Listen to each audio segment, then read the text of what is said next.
तो मैं आज आप लोगों को यूजीसी नेट पेपर 1 का एक टॉपिक बताने वाली हूँ, जो कि आपको करके ही जाना है, लाइक उसको मिस मत करना, ठीक है? और मैं पूरा स्लाइड बना के वो सब करके नहीं कर पाऊँगी बिकॉज़ मेरे पास टाइम उतना नहीं है। तो मतलब मैं यहाँ लिखती जाऊँगी इन केस आपको लिखा हुआ चाहिए तो, ठीक है? देखो, पेपर 1 टीचिंग एप्टीट्यूड में सबसे ज़्यादा पूछा जा रहा है ब्लूम्स टैक्सोनॉमी, ठीक है? और उसके जो वो है सीक्वेंस है जमाने के लिए, वो बहुत ज़्यादा पूछा जा रहा है, ठीक है? तो उसको करके ज़रूर जाना, ठीक है? ये बहुत ज़्यादा रिकरिंग टॉपिक है। उसके बाद बात करते हैं हम रिसर्च एप्टीट्यूड की। तो यहाँ से जो नल हाइपोथेसिस है ना? हाइपोथेसिस टेस्टिंग वगैरह, यहाँ से क्वेश्चंस आ रहे हैं। उसके बाद बात करते हैं हम कम्युनिकेशन की। तो यहाँ पे जो मॉडल्स वगैरह है ना? जितने भी मॉडल्स थे और वो किसने दिए थे, वो बहुत ज़्यादा आ रहा है, ठीक है? शैनन वीवर मॉडल और ये सारे मॉडल्स आ गए, ठीक है?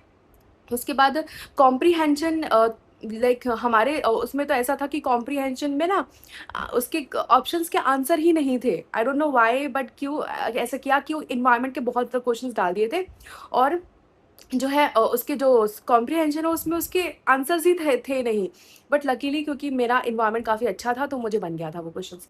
उसके बाद अपन बात करते हैं मैथ्स और डीआई की। तो DI was very, very easy. मैंने जो आपको कुछ फ़ॉर्मूले बताए परसेंटेज में, उससे पूरा डीआई सॉल्व हो जा रहा है।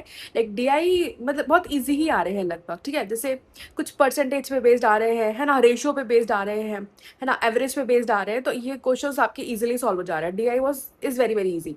उसके बाद मैथ्स की बात करें तो मैथ्स में इस बार लाइक इस पूरे सेशन पे काफ़ी नए-नए क्वेश्चंस देखने को मिल रहे हैं, ठीक है? जैसे अभी तक जो चीज़ें आ रही थी, वैसी नहीं आ रही है। लाइक बहुत बहुत ज़्यादा कुछ-कुछ नए-नए एलिमेंट्स आ रहे हैं मैथ्स में। लाइक ये सबके लिए एक नया फैक्टर है, तो इसके लिए टेंशन मत लेना। ज़्यादा है हमारा आईसीटी यूनिट जो कि कंप्यूटर वाला है।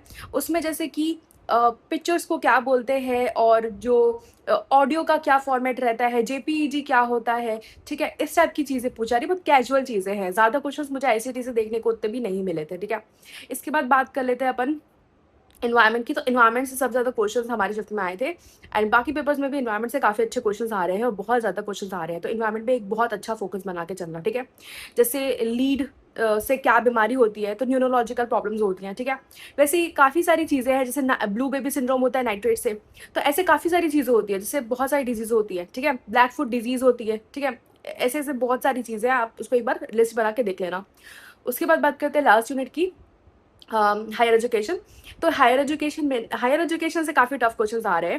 लाइक इसके पहले शिफ्ट में उतने क्वेश्चंस नहीं आ रहे थे हायर एजुकेशन से, लेकिन अभी बहुत आ रहे हैं। जैसे कि एनईपी 2020 से क्वेश्चंस आ रहे हैं, ठीक है? उसके बाद जो हमारी एजुकेशन पॉलिसी रही थी 1986 वाली, जहाँ पे बहुत ज़्यादा रिफॉर्म्स किए थे, वहाँ से क्वेश्चन आ रहे हैं।